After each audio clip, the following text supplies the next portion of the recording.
Introduction. Good management can be seen with the excellence of an organization. Good and efficient management will produce quality organization based on existing figure. The figure approach to management has a very good impact because it can be provide guidance and way to manage the organization best.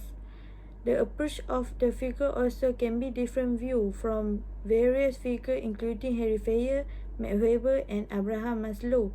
All three have different view from management. Good leadership can grow and good organization to the higher level.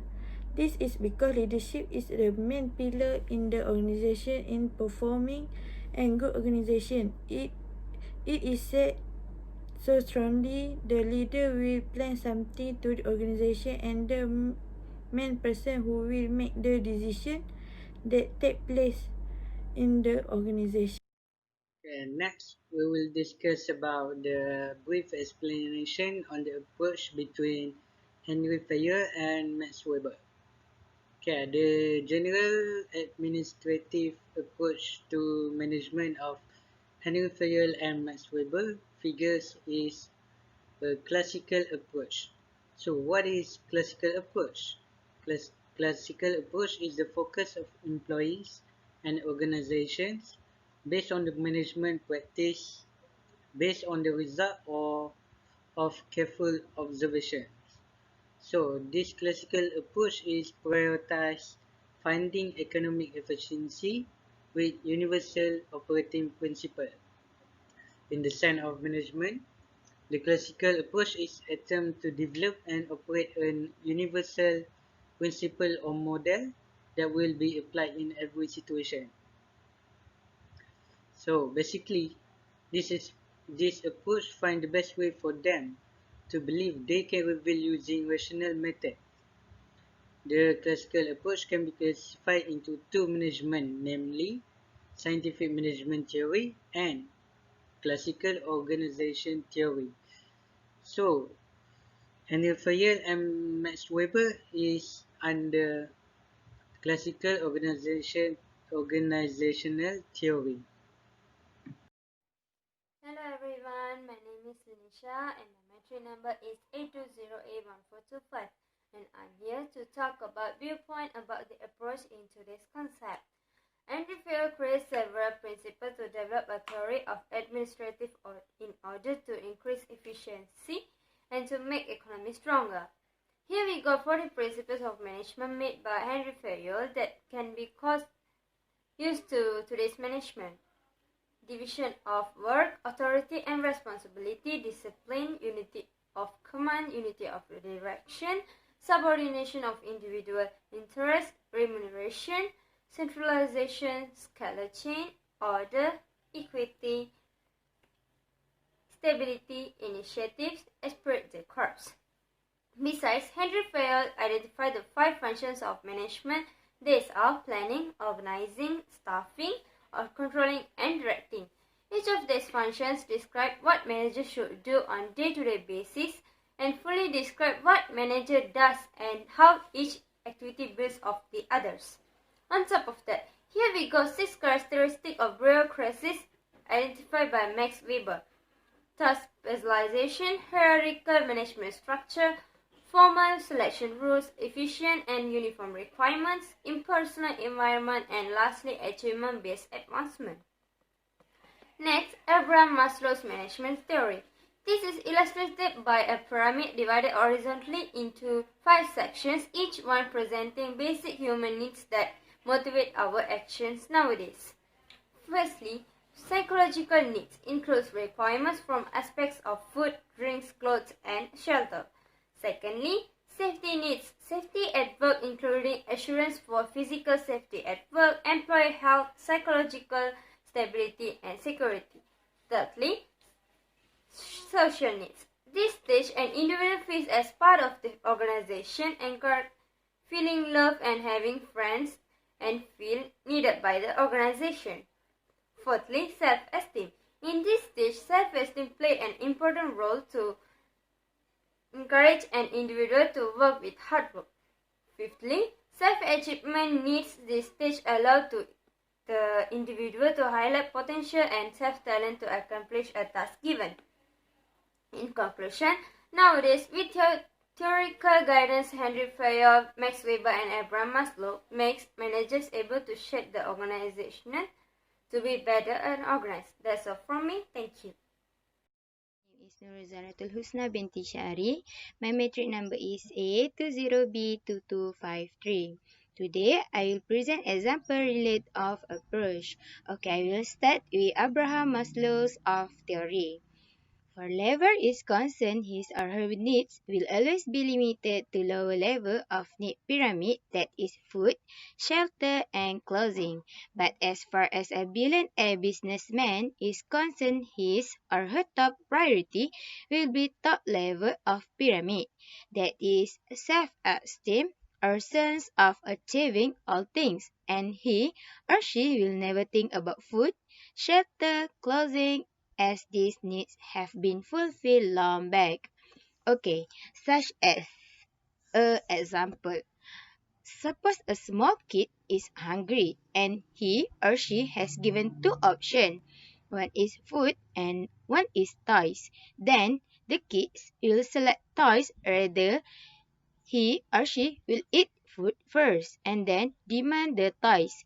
Hence, one can say that this nature of greed is inborn in human, and Maslow's theory of motivation addressed that beautifully. Okay, now I will present the example of Max Weber of theory. For example, here say there are two types of subordinate who have different productivity. The first subordinate have good job performance, while the second subordinate have poor work performance. But the treatment given by superior to both subordinates remain the same. This situation will cause dissatisfaction to subordinates who have good work performance earlier, and this can affect the performance because they are less appreciated. In other words, bureaucratic theory does not take into account the feelings and emotions of employers, and this is what is referred to as the lack of attention to human factors. This Weber theory is well practiced in any organization as well as in schools. This theory makes the organization system in school more systematic and efficient.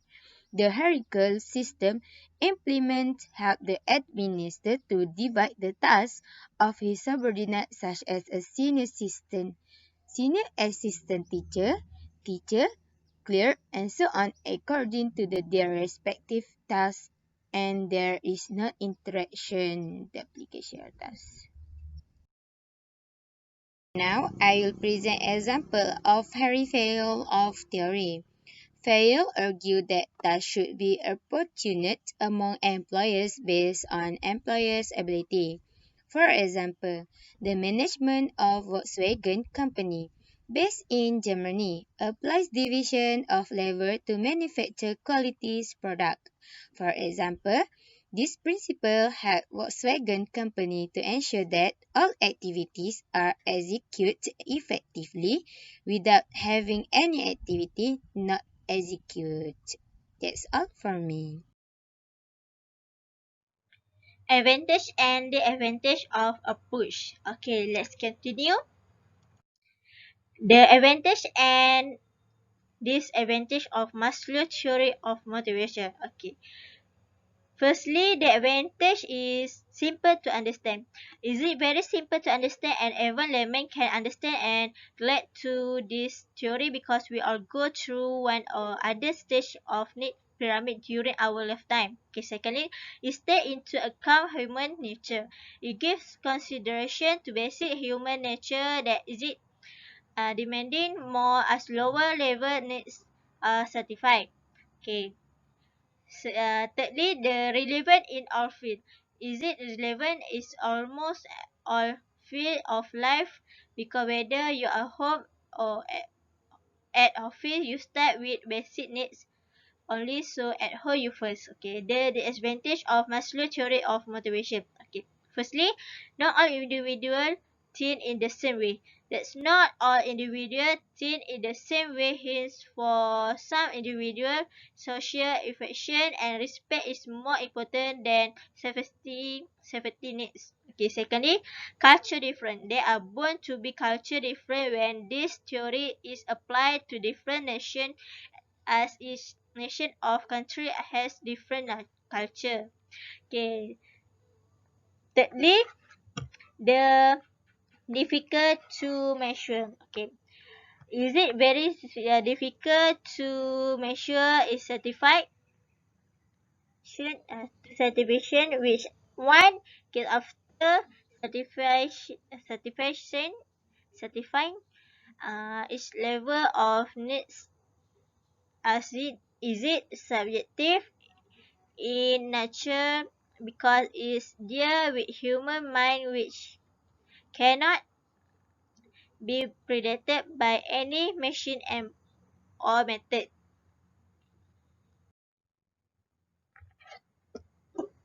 Okay, the advantage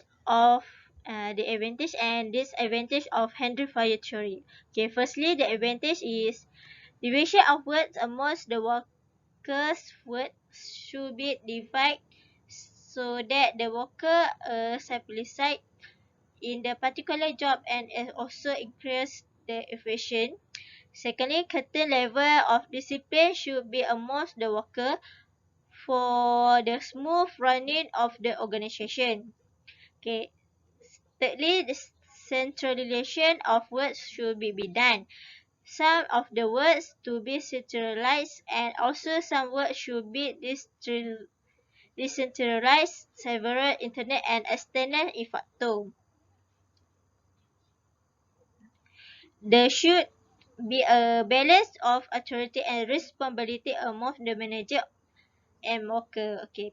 This advantage of Henry Fire theory that the work become informal when it comes to equity where the worker are treated fairly and kindly. Secondly, it also does not pay adequate attention to worker. Okay. Thirdly, the manager order material without consulting the worker is change of the job. Okay. Fourthly, no proper consultation is being done. Okay, let's continue the advantage and disadvantage of Max Weber theory. Okay, firstly, the advantage is specialization, structure, rationality, predictability, and democracy. Okay, the advantage is rigidity, cost displacement, impersonality, compartmentalization of activity, and paperwork. In conclusion, with theoretical guidance for figures such as Henry Fayol, Max Weber, and Abraham Maslow made managers able to shape the organization to be better and organized. A part of that, it also teaches to be a very competent leader in managing the organization for the better. The theory of Henry Fayol figure who adopt the classical approach can teach leaders and lead employees and organizations to work better. This is because with the theory introduced by Henry Fayol, it gently helped the organization achieve maximum level of economy and educate employees to work in a disciplined manner and encourage employees to continue to serve, not get tired to the job. Max Weber figured it used modern management in organization management. This is because the following theory shows the bureaucracy is happening in modern times. Modern day bureaucracy is unfair to the workers. This is because the agree business leader that every decision made by manager is not always right. Abraham Maslow emphasized the needs to be given to an employee and manager. This is said so because Abraham Maslow, according to the 5 levels of the pyramid introduced by him, which has up of psychologist needs, security needs, social needs, and self-actualization needs, and this requirement is very important to the welfare of employees in doing the job.